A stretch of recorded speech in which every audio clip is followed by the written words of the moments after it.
I do have an apparent leak. I'm trying to hunt it down, but things have dried up. Wasn't really sure what this was before, but I haven't seen this pipe getting wet yet. So the pipe actually gotten wet. So there's some kind of coolant leak in this area. And it looks like there's crackling sounds coming from the actual water pump.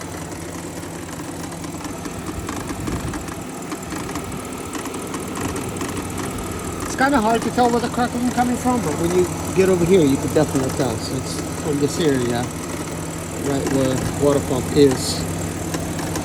But when you observe, nothing apparent there.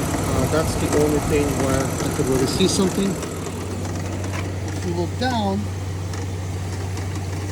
you can start seeing some kind of droplets at that spot.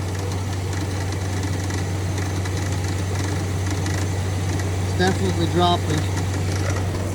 And that does appear to be, the AC is not on actually, turn it off for this reason.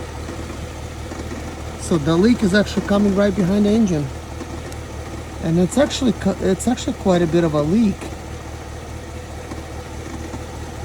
So in the beginning, this was fooling me into thinking that, hey, this is possibly just AC fluid, you know, because it's coming from the back. But yeah, so looks like water pump is potentially leaking onto the block and then going behind the engine there. So you're not gonna really see anything here, but you know, might as well just take a look. So I guess I've seen enough. That's actually a pretty big leak, I think.